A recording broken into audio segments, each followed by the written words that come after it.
El día de hoy, 1 de mayo, Día del Trabajo, este día que damos un paso más en la dignificación del trabajo, en el derecho al futuro de millones de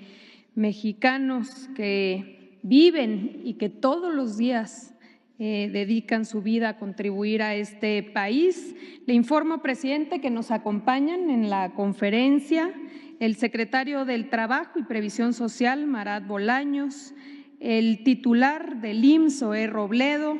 la titular del ISSSTE, Berta Alcalde, el titular del Infonavit, Carlos Martínez,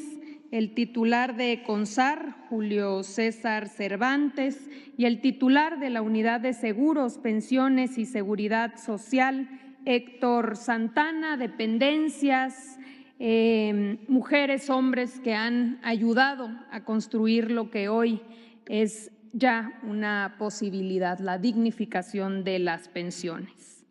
El día de ayer se publicó en el Diario Oficial de la Federación la reforma en materia de pensiones que crea el Fondo de Pensiones para el Bienestar, por lo que hoy, 1 de mayo, Día del Trabajo, entra en vigor. Un año más con un 1 de mayo que pasará a la historia. Y es que esta reforma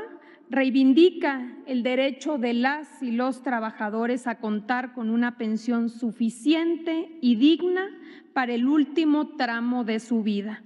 Derecho arrebatado por las reformas neoliberales de Ernesto Zedillo en 1997 y de Felipe Calderón en el 2007.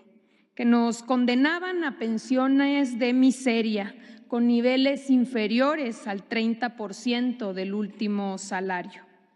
Pero además, hoy que entra en vigor esta reforma, arranca el camino hacia su implementación.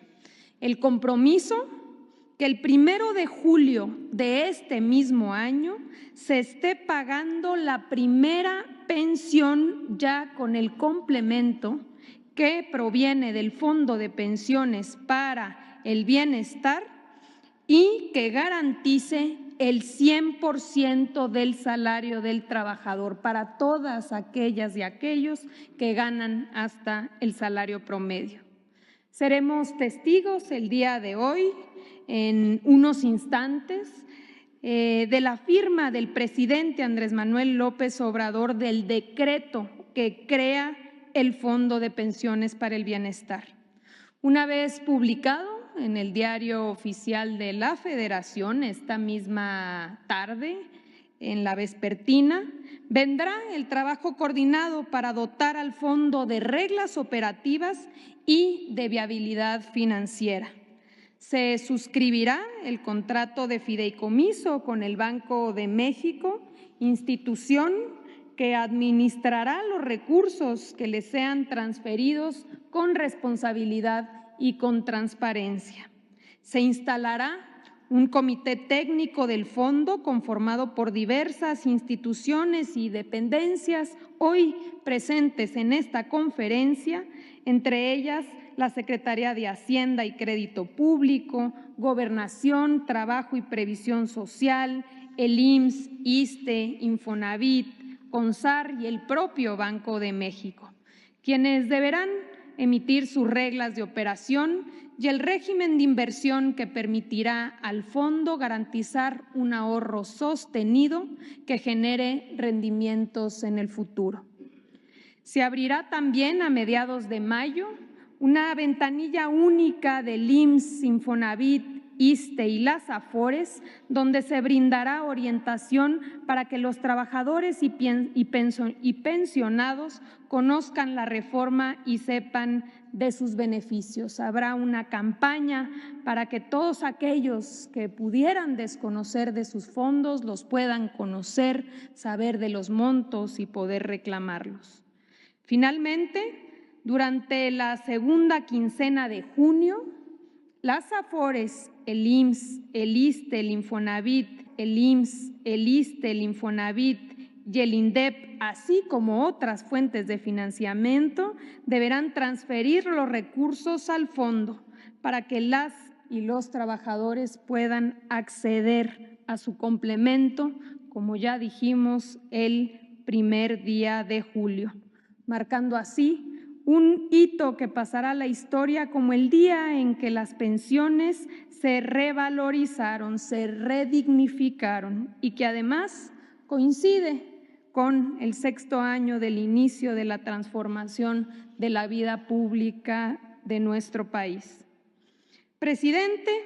hoy finalmente vemos materializado la aspiración o digamos la preocupación, los últimos pendientes, corregir las injusticias y los agravios del pasado para las generaciones presentes y futuras de trabajadores. No tenemos la menor duda de que este acto de justicia social tendrá un impacto profundo y perdurable en la vida de millones de personas trabajadoras que hoy podrán pensar en un futuro digno y una vejez con bienestar y con plenitud. Reconocemos el valor de las legisladoras, de los legisladores que a pesar de la campaña de mentiras y calumnias, con su voto apoyaron esta reforma y con ellos pudimos hacer realidad lo que hoy entra en vigor en nuestro país. Enhorabuena por los trabajadores, presidente, y si está de acuerdo procedemos a la firma del decreto que da por iniciado este recorrido que va a concluir el 1 de julio con el pago de las primeras pensiones dignas. ¿Nos acompañan?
De este lado, por favor.